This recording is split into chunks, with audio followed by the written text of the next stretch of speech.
যাদের বিপ্লবে ভর করে রাষ্ট্র ক্ষমতায় পরিবর্তন তাদের দিকেই সরকারের মনোযোগ নেই বলে অভিযোগ করেছেন জুলাই অভ্যুত্থানে আহতরা। রাজধানীর পঙ্গু হাসপাতালে নিজেদের শারীরিক কষ্টের কথা বলতে গিয়ে ক্ষোভ প্রকাশ করেন তারা। এ সময় এই নিজেদের যথাযথ চিকিৎসার দাবিও জানান আহতরা। এদিকে আহতদের দেখতে গিয়ে বিএনপির নেতারা বলেন, আহত অনেকের উন্নত চিকিৎসা দরকার, তাদের দ্রুত বিদেশে পাঠানো উচিত। সুরাইয়া মুন্নির রিপোর্ট। ডাক্তাররা ঠিকমতো আমার ট্রিটমেন্টে সময় দিতেছে না, বলতেছে 3 মাস পরে, বলতেছে 6 মাস পরে আসো, বাড়ি চলে যাও। আমি এখনো ভালো হয় না, আমি বাড়ি চলে যাবো কিভাবে? দুই পায়ে শটগানের গুলি লেগে দুনো পায়ে বর্তমান পঙ্গু।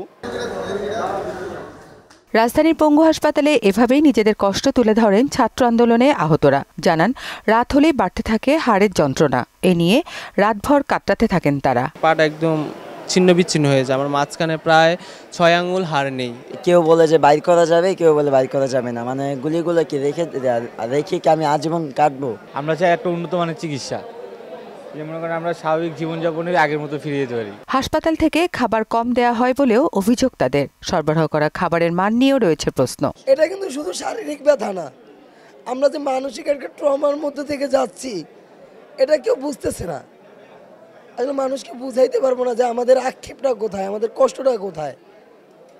মানুষ যদি এটা বুঝতো তাহলে আমাদেরকে আজকে আমার খাবার নিয়ে প্রশ্ন তোলার কথা ছিল না সরকারের কাছে, যে আমার খাবারটা কেন এরকম আসতেছে।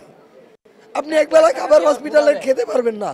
আমাদের যে জাতীয় বীর হিসাবে ঘোষণা করছে ডক্টর ইনুস, সেটা আমাদের একটা সনদ দিয়ে দেওয়া হোক, আর দ্বিতীয়ত আমাদের একটা পুনর্বাসন করা হোক। এদিকে আহতদের দেখতে বৃহস্পতিবার রাজধানীর পঙ্গু হাসপাতালে যান বিএনপির যুগ্ম মহাসচিব রুহুল কবির রিজভী ও স্থায়ী কমিটির সদস্য সালাউদ্দিন আহমেদ। এ সময় সালাউদ্দিন আহমেদ বলেন, বিএনপি ক্ষমতায় গেলে আহত ও শহীদ পরিবারকে পুনর্বাসন করা হবে। দেশ পরিচালনার দায়িত্ব পাই, তখন অবশ্যই সকল আহত এবং সকল শহীদদের পরিবারের সাথে আমরা বসে তাদের প্রত্যেকের জন্য যার যেভাবে পুনর্বাসন করা দরকার, চিকিৎসা করা দরকার, সেই ব্যবস্থা আমরা নেব।